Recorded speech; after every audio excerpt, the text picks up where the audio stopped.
This is the FutureX podcast. In each episode, we interview a platform designer, author, or publisher. They'll talk about how to build online communities that are diverse, welcoming, and safe. Now, here's our host, Lee Schneider.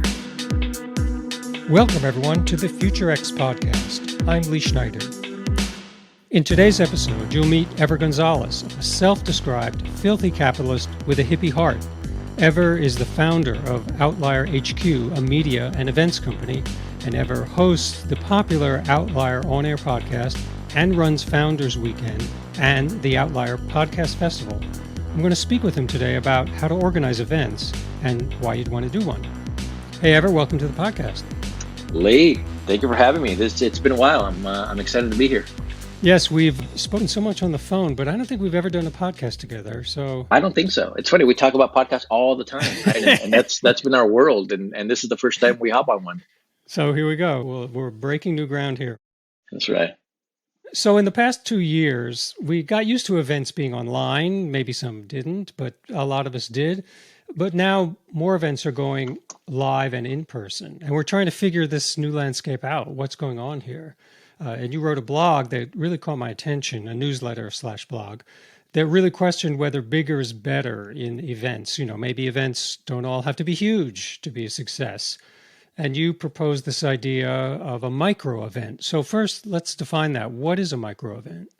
Yeah, it can be anything as small as 2 people, right? It can be very informal. It can be just a group, a gathering of like-minded individuals focused on one topic or one cause. And so that's my definition of micro events, right? I think I've been in the event space for 10 years now, and we've hosted small events, medium events, larger events.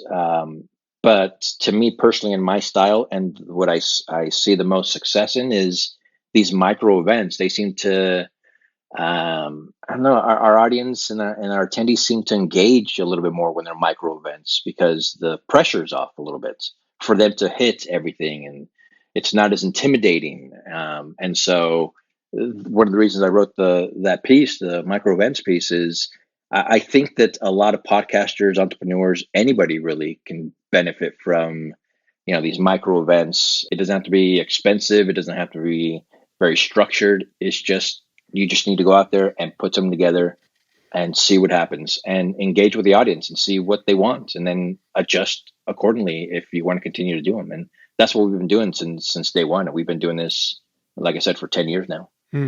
I like the idea of pressure's off. When I go to an event, you're having one that I'm going to show up at probably. And, I'm thinking, well, I got to buy a new shirt. Like, are my shoes any good? Because we've all been doing what we're doing now, which is doing stuff on a computer for a couple of years and only edging into the real world. So the idea of this is not high stakes, the pressure's off, I kind of like that. Yeah, it's funny. I don't know what I am. I don't know if I'm an extrovert or an introvert. I think, like most people, maybe I'm a little bit of both, right? There are times when I feel great and I have all this energy and I want to go and engage with large groups and large crowds. And then there are other times when I'm a little bit gun shy or just not feeling well enough, or just for whatever reason, right? It's not the right shirt or the right shoes or whatever, that I don't feel like I want to engage as much. And it's funny, although I have all the confidence in the world when it comes to my events and the things that we're doing, I did notice the first event that we had post pandemic. So it was here in Austin, Texas, last May. It was our first event in person since doing a bunch of virtual events for the 2 years. And again, I'm usually pretty good and happy because this is my group, my crowd, my attendees, my speakers that I know usually pretty well. I was not myself. I was very nervous. I was not as confident at that time. And we both know Ariel Nissenblatt, who's one of the co-creators. I let her do all the emceeing, all the hosting, all the things. And I kind of sat back in the background a little bit, and I wasn't feeling myself. And I'm assuming it's because all the virtual events, not meeting a lot of people in person for a long time, just kind of affected me obviously in a negative way. But we're back on track. We're hosting 2 more events this year and 3 more events next year. And so I'm hoping to kind of get back on, my usual hosting and kissing babies and shaking hands like I've done in the past. But yeah, I think it's affected us, all of us. And I think easing into it with micro events if you're a host or micro events if you're an attendee, for me is the way to go. Yeah. Yeah, I hear you in that. There's this big idea of we're among friends. Mm-hmm. And in a small group, there's a vibe. And Outlier and what you've done so well, and Ariel together have done so well, is create this vibe of we're among friends here. It's okay. You know, what happens, happens. And we're all going to support each other. And larger events don't have that. Larger events, it's a lot harder to get the vibe. It's a lot more performative. It's a lot more stagey in a way. I was doing a podcast recently as a guest, and I thought I was going to be the only person. And it turned out to be kind of a panel. And then they were going to have people in the audience ask some questions. And I said, before I did it, hey, wait a minute. I thought it was just going to be me. And, you know, they had to reassure me and say, no, you know, it's going to be friendly. So this whole vibe thing, although hard to pin down, the whole vibe thing is super important for attendees and organizers. For you to somehow project out the vibe that you want people to get is a skill, a real skill. You've had it, you know, and I don't know what the secret sauce is. Maybe you have some ideas about that. Good question. I don't know that I have the answer, but two things that come to mind is, first of all, I think we are very lucky that we are in this industry. Podcasters in general seem to be friendly. We're not competing against each other for the most part for downloads or exposure. Just without us doing anything, everybody that comes to our events seem to want to get to know each other, seem to want to help each other. And again, without us doing much, it's already happening. So that creates a vibe that is friendly and inviting, which we like. A couple of things that we've done on purpose that have seemed to work is, you know, we try to play it fast and loose with our events. It's not very structured. You know, obviously we have a schedule and things like that, but we want it to feel more like it's more casual and, oh, hey, look, we're doing something on the main stage. We have a couple of breakout sessions. Go if you want, or stay on the outside and talk to your new friend. And so that's worked as well. And for a couple of reasons, we don't have big stages. We don't have all the fancy lights, all the bells and whistles. We have a stage. Sometimes we don't even have a stage, but we have a stage, a microphone, and the person, and that's it, right? We have our Outlier flag in the background. We don't have fancy branding or anything like that. We just kind of set it up that way just because I like that style and because it seems to work with our attendees and our speakers. Again, everybody seems to be a lot more relaxed. They come, they speak, they do their thing, and then they get to hang out with the rest of the attendees. And so that's one of the things that I think that we've heard. I mean, not that I think, I know that we've heard feedback from our attendees saying, hey, that was great. I got to meet so-and-so and it wasn't very intimidating. And they had some good stuff to say on stage, and now we're friends, or now we're partnering on this and that. And that's the kind of feedback that I love. And so we try to build a program and create this platform that helps everybody just kind of stay at ease and come and enjoy and get as much as you want out of it or not. But you'll know that you're amongst friends. This non-competitive thing has always been so powerful and important to me in podcasting, because I come from a TV film background, and of course it's incredibly competitive. It's very cutthroat, but podcasting has never been like that. I've always liked it for that reason. Yeah, it's similar. I came from the startup world, entrepreneurs, and although they're a great group and they help each other as well, it's not nearly close to the level that podcasters, and not just at my events, when I go to other events or other group gatherings, they seem very friendly and eager to help in any way. So let's talk about, as a participant, turning the spotlight a little bit. As a participant, you're going to a micro event. What are you going to get out of it? And I used to go to really big events for television sales and stuff like that. And it would be kind of gearing myself up. I'm going to meet 5 new people today. I've got a stack of 25 business cards. I'm going to get them all out today. You know, this is sort of like, let's go. It's go time. But I don't know, is it like that for a micro event? And as a participant, what's your mindset when you go into it, and what you should be trying to get out of it? I mean, it can be like that, sure. Yeah, but I think that for micro events, it's for the events that we host and the events that I like to go to when there are these micro events, it's the networking in a non-networky type of a setting, right? I'm not passing out my business cards. I'm not trying to be salesy. I'm not trying to do all those things. I think we can smell those people from a mile away now, right? I mean, we've all become savvy enough to be able to know, hey, this guy's just here to meet people and see what he can do to kind of advance. But at our events, we try to make it as I would say competitive free or not salesy, because we definitely want to sell at our events. We want our speakers to, sell their products or their services or their podcast from our stage at the end every once in a while, and definitely in one-on-one conversations. But I think that's just being able to kind of show up and not only take stuff from the stage and from those around you, but also be able to give back, right? If I go to a micro event, I have some expertise in certain topics and certain things. It's going to be easier for me because the pressure is off to give back, whether I'm answering a question, an audience question or something like that, as opposed to a huge event where it's a lot scarier for a lot of people. I know it is for me. It's a lot more intimidating. I don't know if I come with a spirit of giving and receiving, it seems to work out in my favor. And that's what I see most in the attendees that show up, right?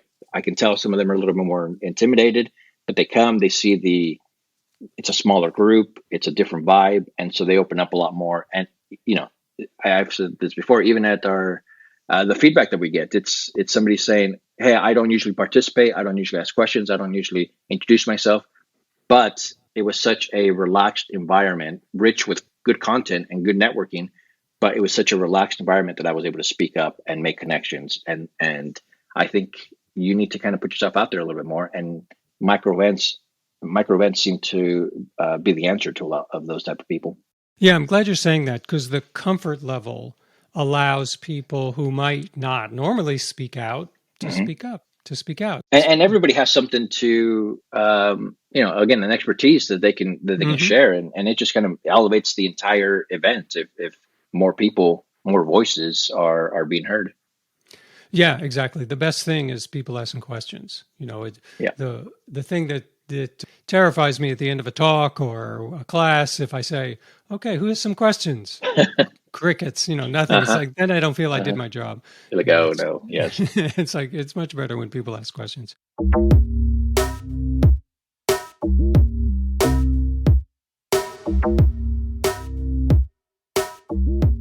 So let's switch the spotlight a little bit and think about what is involved in putting together a micro event. Now, you've done medium, large, small. You've done 10 years, as you said, various kinds of events. So highlight for us some of the differences between these micro events and podcast festival or something like that. The micro events obviously a lot easier to put together. Again, it can be as small as 10 people. We like our sweet spot for our podcast festivals is 200, right? But we just keep it simple. What are we doing? We're talking about podcasts, how to start, how to grow, how to monetize, how to be better storytellers. All that leads back to podcasting. And so we're not trying to talk to podcasters and entrepreneurs. We're not trying to talk to podcasters and some of these other different groups. Keeping it simple and on target is the number one thing I think that we need to focus on if we're going to be hosting these micro events, right? People know what they're going to get if they show up, what they're going to learn, hopefully, those type of things. And so not getting too complicated with all the new technology, not getting too complicated with all the bells and whistles can kind of save you a lot of time, a lot of energy, and a lot of resources as a host. And just kind of working with, know who your target audience is, right? Again, podcasters, newbies, those that have been in the industry for a while, and create programming to kind of help them. And when we talk about micro events, again, it can be anything from, hey, we're going to meet at a pub for 2 hours, or it can be, I'm going to rent out a venue and host an event. It's a lot of different things, but as a host, you just need to know what the goal is, what you want the outcome to be, and if it's something that you want to continue to do, right at the end of the event or post email, have a call to action. Hey, if you liked our event, sign up to our online group or sign up for my coaching program or whatever it is that you want the outcome to be. You just have to be very focused on what it is and execute one thing and one thing well. Yeah, you brought up a couple of things there. So important. One is to decide, who is this for? You are kidding yourself if you say, well, it's for everyone. Everyone's going to love this. That usually doesn't work. Does not work, no. Better to really dial in who you want to talk to here. And I think another thing to think about, which is so important, and you do this well, is what's the after? What's the call to action? After the event's done, what's the follow-up? What do you want to get out of it? And I think that a lot of people don't think about that enough. The answer is, you have an opportunity, since you've built this community, to extend this community, to sustain this community. There's dialogue that can happen after the event that's good. You know, people become friends, there are alliances made, people start businesses, whatever it might be. Have you found that to be the case? And also, how are you nurturing that kind of stuff? Yeah, for a long time, we weren't taking advantage of that, right? A lot of people come to our events, they paid the money, they spent the day with us, or 2 days, whatever it was. And then at the end, I'm like, okay, great. Have a good time. We'll see you guys next time. And that was it. Right. And we were missing out on a lot more that we could have done. And so now our call to action is, hey, you've come to our events, you stayed here the entire time. Now what? Right. They're eager to learn more or to engage in other ways. And so we've done a couple different things, and sometimes it's a different focus, but we're trying to build our online community, right? We want these attendees to communicate with each other post events and throughout the year. And so we invite them to join us in Facebook groups or these different type of settings on Discord and places like that. And then we also talk about our next event. So we do 3 a year, usually January, May, and September. And so, at the end of January, we're like, hey, we're going to be in Toronto, Canada in September. Sign up now, or do this, or if you want to speak, submit your application here and this. So we're capturing a lot more information from our attendees. We're engaging with them post events as well. And that has really elevated us in the last couple of years because we've done that. We, in the beginning, we just wasted a perfect opportunity to have these people that already paid money or were already with us to take them to that next step. And, we try not to be too salesy. We try not to be too pushy. We're just like, this is us. This is what we have to offer. We would love to have you join us. And we've been getting a lot of great feedback. And we've been able to grow our newsletter tremendously since we kind of had a call to action. So a call to action, no matter what you're doing, very important. And what does it mean? A lot of people say, make it great content. Whatever you do, it's got to be great. But what does that really mean to you? How would you tell, if for someone, say, putting on a micro event for the very first time, and they're tasked with this idea of the content has to be great? Well, what would that be? Yeah, it can mean a lot of different things for a lot of different groups and a lot of different people. Obviously, I'll take my events, for instance. It has to be great. It has to be something that my audience, who are indie podcasters, can either learn from, or it's going to be something that it's going to help them in their career, how to be better storytellers, or the kind of tech that they should be using for their podcast. So making it great is my attendees walking away having learned something, not just being entertained, although that's important and we want that, but I want them to be able to walk away saying two things. Oh, hey, I made a great friend at the Outlier Podcast Festival, or I learned how to do this at the Outlier Podcast Festival. So teach something. You, as the host, you don't have to teach something. You can if you want to. Get your speakers, pick your speakers carefully and the topics carefully. And hopefully, because you know your audience well enough, it's going to align with what your audience wants. And then that's it. It can be a talk. It can be a panel discussion. It can be a video. I don't care what it is, but if you know your audience, or you think you know your audience, put them together that they're going to be able to walk away learning something. And guess what? Your first micro event or your first event in general, if it doesn't really connect with your audience, you learned a lesson. And ask your audience. Hopefully you capture their email addresses. Email them afterwards saying, hey, how did that work for you? What'd you like? What'd you dislike? And hopefully you get responses saying, I was hoping to learn more about this or this and this. So now adjust your programming to fit the audience and the feedback that you're getting for your next event.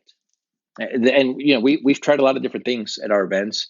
Some of them work, some of them don't, and we adjust accordingly. One of the things that we stopped doing early on at our events, and we've hosted 200 plus events in the 10 years or so, is that I've learned that, especially my audience, they don't want to hear from coaches and they don't want to hear from motivational speakers. Not a knock on those people. They're needed and they're great in different settings.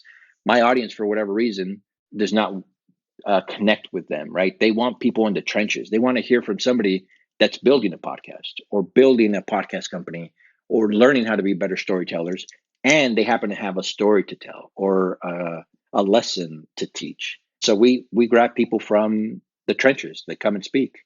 A lot of our attendees have become speakers in the following year because I like picking people that, again, are doing it day in and day out, as opposed to just kind of teaching it from afar. And so you just have to know your audience.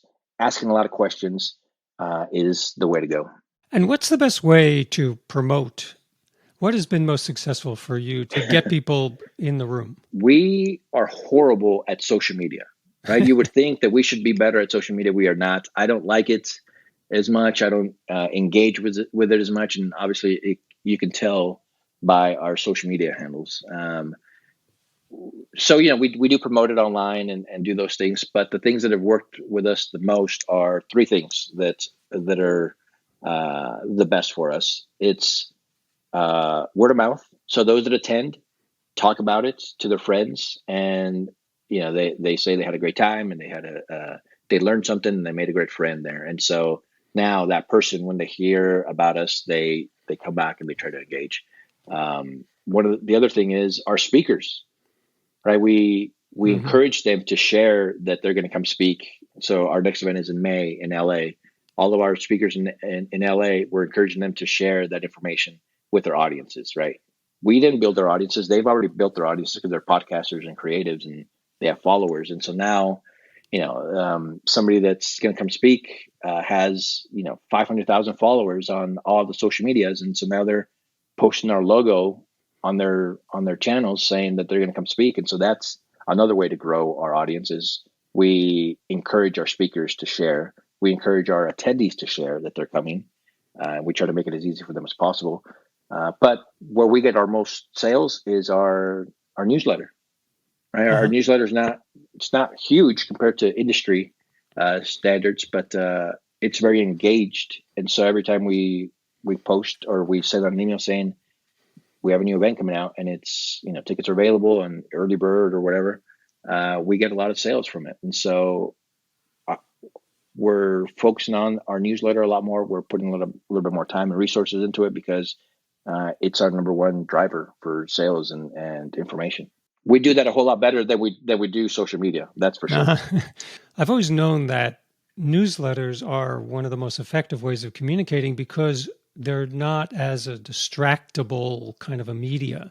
Mm-hmm. Social media, there's lots of other things pulling at you, but usually when you're reading a newsletter, that's what you're doing. And you can get a little deeper content in there than, say, social media. Yeah, email's not dead. Email is not dead. Not for us, not for a lot of people that I know.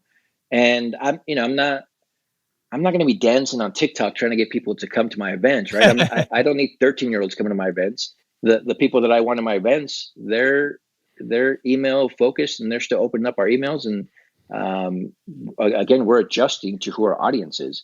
If I wanted 13-year-olds to come to my events, then yeah, maybe I would focus on dancing on TikTok and things like that. But luckily, that's not the case. And so just go wherever your audience is. Right. What should people do to keep their events safe, welcoming, and diverse? And what are you doing? We try to invite people that we know, right? We try to have speakers that I know at least at a basic level, and that seems to attract the right type of people that are open-minded and want to come to an event like this. But diverse for us, I obviously have specific political views, religious views, life views, like everybody does, right? And so I try to get out of my own echo chamber, right? I want to hear somebody that disagrees with me on a certain topic. I want them to come speak on my stage, even if I disagree with them on a lot of these different things, even if I disagree with them in their podcasting approach in general, right? I want the audience to kind of pick and choose what they like, and having a lot of different diverse backgrounds, diverse ideas, diverse experts kind of helps us grow in a way that lets everybody know that, hey, it's okay to have a different opinion, a different way of doing things, but we can all kind of come together and talk about it and even debate about it, which I love. I want people to debate about it in a good way, right? In a comfortable way, in a non-aggressive way. And we've had that on stage several times with some of our panel discussions, and with the way our audience asks questions. And I like that, and I think it's the way to go. So I try not to stay within my own echo chamber, because I think that's it's not the right way to go. And so we try to reach out to different ideas, different groups, and different people, and it's worked for us so far. Yeah, I would say, again, getting back to the comfort zone of the people who are there and whether people ask questions. If there's radio silence, if there's crickets after you finish the talk, something's wrong. Yeah. But if there's some kind of discussion, something happening, and people feel free and comfortable and safe to ask questions, then something's right. Then it's working. Yeah, and I'm a contrarian by nature, right? I want somebody, if I'm giving a talk or a presentation myself, I like it when somebody stands up and says, hey, actually, have you thought about doing it this way or that way? Or I completely disagree. I think this and that. And if we can have a good discussion, I'm all for it. And so I want that with my events as well. And we've had those moments, and, they can get a little tense sometimes, but overall, it's, nobody's insulting anybody. Nobody's fighting. Nobody's doing these things. I would rather have that than complete silence. That's for sure. And I'm not trying to build controversy for the sake of controversy or have these manufactured events where, I know that they're going to come and fight about it. No, I just want different ideas. And it can be done, and it can be done properly and professionally. And I think that just kind of adds a little bit more to these micro events that we host. Everett, thanks so much for doing this today. It was really great. Appreciated it. Well, it's always good to hear from you. I enjoyed this conversation. I think micro events are the way to go with a lot of podcasters, entrepreneurs. Thanks for kind of picking up on the subject. I think a lot of people can take a lot out of this. So thank you so much. You got it. Yeah, it's certainly. Look, I read it in the newsletter, right? Email. That's right. And so it works. It works. Email's not dead. Thanks for joining us on the FutureX podcast. Listen on Apple Podcasts, Spotify, Amazon, Google, or anywhere fine podcasts appear in your feed. Post a comment on Apple Podcasts, and we'll read it on the show. For more info about FutureX, visit futurex.studio.